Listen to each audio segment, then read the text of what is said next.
இது மகிமை நேரம். பிதாவாகிய தேவனாலும் கர்த்தராகிய இயேசு கிறிஸ்துவினாலும் உங்கள் எல்லாருக்கும் கிருபையும் இரக்கமும் சமாதானமும் உண்டாதாக. இயேசு கிறிஸ்துவே சத்தியம், சத்தியம் நம்மை விடுதலையாக்கும். அவர் நம்மை விடுதலையாக்குகிறவர் என்று நாம் தியானித்து வருகிறோம். நேற்றைய தினத்திலே கர்த்தர் நம்மை பாவத்திலிருந்து விடுதலையாக்குகிறவர் என்று நாம் தியானித்தோம். இந்த நாளிலே கர்த்தர் நம்மை பொல்லாத மனுஷர்களின் கையிலிருந்து விடுதலையாக்குகிறவர், அவருடைய சத்தியத்தினாலே நம்மை விடுதலையாக்குகிறவர் என்று நாம் தியானிக்க போகிறோம். அதற்கு ஆதாரமாக நான் எடுத்துக்கொண்ட வேத வசனம் சங்கீதம் 43:3. உமது வெளிச்சத்தையும் உமது சத்தியத்தையும் அனுப்பியருளும், அவைகள் என்னை நடத்தி உமது பரிசுத்த பர்வதத்திற்கும் உமது வாசஸ்தலங்களுக்கும் என்னை கொண்டு போவதாக. சங்கீதம் 57 நாம் பார்க்கிறோம், தீயை என்னை விழுங்க பார்க்கிறவன் என்னை நிந்திக்கையில் அவர் பரலோகத்திலிருந்து ஒத்தாசை அனுப்பி என்னை ரட்சிப்பார். கர்த்தர் தமது கிருபையையும் தமது சத்தியத்தையும் அனுப்புவார் என்று 57 அதிகாரம் 3வது வசனத்திலே நாம் பார்க்கிறோம். கர்த்தர் தமது சத்தியத்தை அனுப்பி பொல்லாத மனுஷர்களின் கையிலிருந்து நம்மை விடுவிக்கிறார் என்று நாம் பார்க்கிறோம். வாழ்க்கையிலே வருகிற பாடுகளிலே இன்னொரு விதமான பாடு, மனுஷர்களால் நாம் துன்பம் அனுபவிப்பது, மனுஷர்களால் நாம் கஷ்டம் அனுபவிப்பது. நான் சமாதானத்திற்கு காத்திருந்தேன், நான் பேசும் பொழுது அவர்களோ யுத்தத்திற்கு எத்தனைப்படுகிறார்கள் என்று சொல்லி தாவீது சொல்லியிருக்கிறார் அவருடைய சங்கீதத்திலே. தீயை இறைக்கிற மனுபுத்திரருக்குள்ளே நான் இருக்கிறேன் என்று அவர் சொல்லுகிறார். சமாதானத்தை பயக்கிறவர்களிடத்தில் என் ஆத்மா குடியிருந்தது போதும் என்று ஒரு சங்கீதத்திலே நாம் வாசிக்கிறோம். பொல்லாத மனுஷர்கள் நடுவிலே நாம் வாழ அநேக தடவைகளிலே வைக்கப்படுகிறோம். நம்மை நேசிக்க வேண்டியவர்கள், நமக்கு ஆதரவாய் இருக்க வேண்டியவர்கள், நமக்கு உதவியாய் இருக்க வேண்டியவர்களே நமக்கு சத்துருக்களாய் மாறிப்போகிற சூழ்நிலைகளையும் நாம் அநேக வேளைகளிலே சந்திக்க வேண்டியது வருகிறது. தாவீது சங்கீத புஸ்தகத்திலே எழுதி வைத்திருக்கிறார். அவனுக்கு துன்பம் வந்த பொழுது நான் அவனை சிநேகிதனாக பாவித்து நடந்து கொண்டேன், ஆனால் எனக்கு ஆபத்துண்டான போது எனக்கு விரோதமாய் கூட்டம் கூடினார்கள். அவன் துக்கப்பட்ட பொழுது நான் ரெட்டுடுத்தி நான் சாம்பலில் இருந்தேன், ஆனால் அவர்களோ எனக்கு விரோதமாய் மாறிப்போனார்கள் என்று சொல்லி, காரணமற்ற சத்துருக்கள் நமக்கு விரோதமாய் எழும்புகிற தீமையை பாடுகளை நாம் சந்திக்க வேண்டியது இந்த உலக வாழ்க்கையிலே நமக்கு அவசியமாக இருக்கிறது. இந்த உலகத்தை விட்டு எங்கேயோ நாம் ஓடி போக முடியாது. நிறைய வேலைகளிலே நாம் வேலை செய்கிற இடங்களிலே இருக்கிறவர்கள் நமக்கு விரோதமாக மாறிப்போகிறார்கள். நாம் போய்த்தான் ஆக வேண்டும், அவர்கள் கீழ் நாம் வேலை செய்தான் ஆக வேண்டும். எவ்வளவு உண்மையாக இருந்தாலும் நம்மை நம்பக்கூடாத அதிகாரிகளின் கீழ் நாம் வேலை பார்க்க வேண்டியதாக இருக்கிறது. எவ்வளவுதான் நாம் பிரயாசப்பட்டு வேலை செய்தாலும் நம்முடைய வேலைக்காக ஒரு சின்ன பாராட்டுதல் கூட கிடைக்காத அதிகாரிகளின் கீழ் நாம் வேலை பார்க்க வேண்டியது இருக்கிறது. பாராட்டாவிட்டால் கூட பரவாயில்லை, நம்மை துன்பப்படுத்தாமல் இருந்தால், பழித்து சொல்லாமல் இருந்தால் போதும் என்று நினைப்போம். அப்படியும் கூட இல்லாமல் கடின சூழ்நிலைகளினூடாக போக வேண்டியது, கடினமான மனிதர்களின் கீழ் நாம் வேலை செய்ய வேண்டியது அநேக தடவைகளிலே நமக்கு நியமிக்கப்படுகிறது.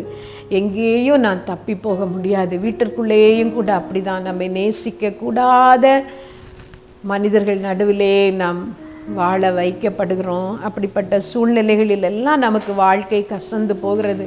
என்ன இன்பங்கள் இந்த உலகத்திலே நாம் அனுபவித்தாலும் அதெல்லாம் நமக்கு சந்தோஷமாக இருப்பதில்லை.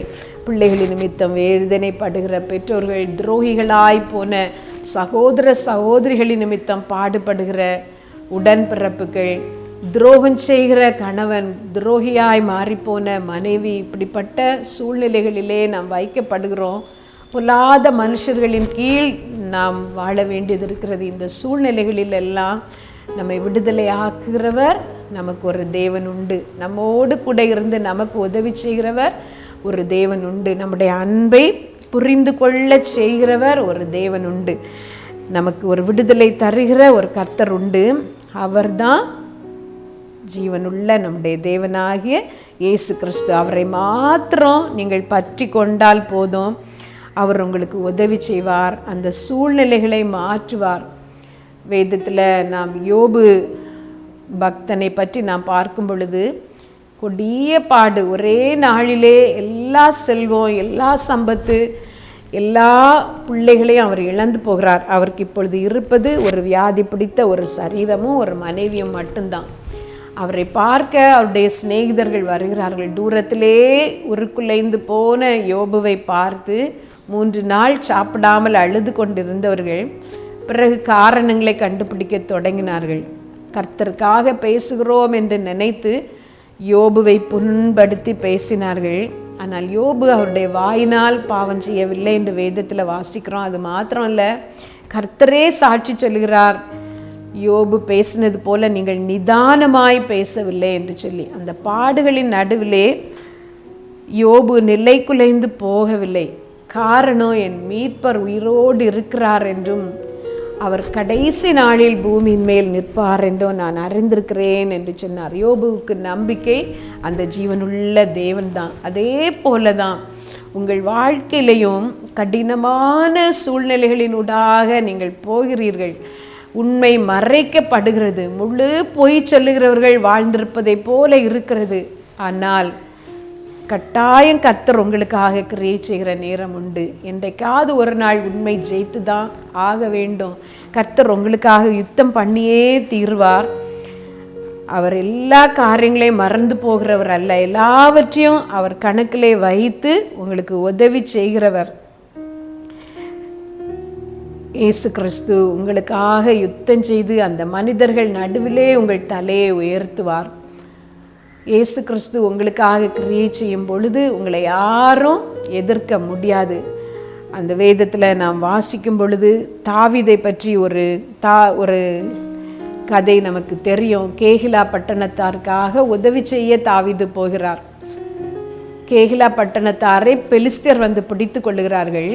அப்பொழுது தாவீது ஆண்டவரிடம் கேட்கிறார், ஆண்டவரே, நான் போய் எதிர்க்கலாமா? நான் ஜெயித்து விடுவேனா என்று சொல்லி. ஆண்டவர் சொன்னால், நீ ஜெயித்து அவர்களை தப்புவிப்பா என்று சொல்லி. அப்படியே தப்புவிக்கப்பட்ட இந்த ஜனத்தார் தாவீதை காட்டி கொடுப்பார்களா சவுலிடம் என்று கேட்ட பொழுது ஆண்டவர் அவர்கள் காட்டி கொடுப்பார்கள் என்று சொன்னார். இதுதான் உலகத்தின் நீதி. ஆனால் ஒரு நாளிலே அந்த பட்டணத்தாருக்கு ஒரு ராஜாவாக ஆண்டவர் தாவீதை உயர்த்தினார். உங்களை எதிர்க்கிறவர்கள், உங்களை வேதனைப்படுத்துகிறவர்கள், உங்களை கஷ்டப்படுத்துகிறவர்களுக்கு மேலாக கர்த்தர் உங்களை உயர்த்துகிற ஒரு நேரம் உண்டு. அவரை மாத்திரம் பிடித்து கொள்ளுங்கள். கடினமாக இருக்கிற எல்லா சூழ்நிலைகளிலும் அவரிடம் வந்து உங்கள் காரியங்களை சொல்லுங்கள். ஏசப்பா, இதுதான் என்னுடைய காரியம். இந்த பொல்லாத ஜனங்களுக்கு நடுவிலே உம்மை பிரதிபலிக்க, உம்முடைய அன்பை காட்ட, உண்மையாக இருக்க எனக்கு உதவி செய்யும் என்று கேளுங்கள். கர்த்தர் உங்களுக்கு அழகாக உதவி செய்வார். நாம் ஜெபித்து முடிக்கலாமா? சர்வ வல்லமையுள்ள எங்கள் நல்ல தகப்பனே, இந்த நல்ல நாளுக்காய் நாங்கள் ஸ்தோத்திரிக்கிறோம். இந்த நேரத்தில் விசேஷமாய் ஆண்டவரே, பொல்லாத மனுஷர்களால் பாடுகளை அனுபவிக்கிற உம்முடைய பிள்ளைகளுக்காக நான் ஜெபிக்கிறேன். ஆண்டவரே, உம்முடைய சத்தியத்தை நீர் அவர்களுக்கு அனுப்பும், உம்முடைய வெளிச்சத்தை அவர்களுக்கு அனுப்பும். இருள் போல இருக்கிற இந்த சூழ்நிலைகள், வாழ்க்கை எனக்கு நரகமாக இருக்கிறது, மரித்து போனால் நலமாக இருக்கும் என்று நினைக்கிற இந்த சூழ்நிலைகள் இயேசுவின் நாமத்தினால மாறிப்போவதாக ஆண்டவரே, மாறிப்போவதாக. கர்த்தாவே, மனுஷர் செய்கிற அந்த கொடுமைகளையும் அவர்களுடைய வாழ்க்கைகளையும் சகிக்கக்கூடாதபடிக்கு கண்ணீரோடு இதை கேட்கிற ஒவ்வொருவர் மேலும் உம்முடைய கரத்தை வையும் ஆண்டவரே. உம்முடைய சமாதானம் அவர்களை நிரப்பட்டும். நீர் அவர்களை அணைத்து கொள்ளும்ப்பா, அணைத்து கொள்ளும். எந்த மனுஷ உறவு மாறி போனாலும் உம்முடைய உறவு மாறி போகாத ஆண்டவரே. கர்த்தரோ உண்மை உள்ளவர், நீர் உண்மை உள்ளவர், எங்கள் எல்லாருக்கும் நீர் உண்மை உள்ளவர். வேதனையோடு இதை கேட்கிற ஒவ்வொருவரையும் நீர் அணைத்து கொள்ளும், சமாதானத்தை கொடுப்பா. அந்த சூழ்நிலைகளிலிருந்து அவர்களை வெளியே கொண்டு வர, அவர்களை உயர்த்தும், ஆசீர்வதியும். இயேசு நாமத்தில் கேட்கிறோம் ஜீவனுள்ள எங்கள் நல்ல பிதாவே, ஆமென்.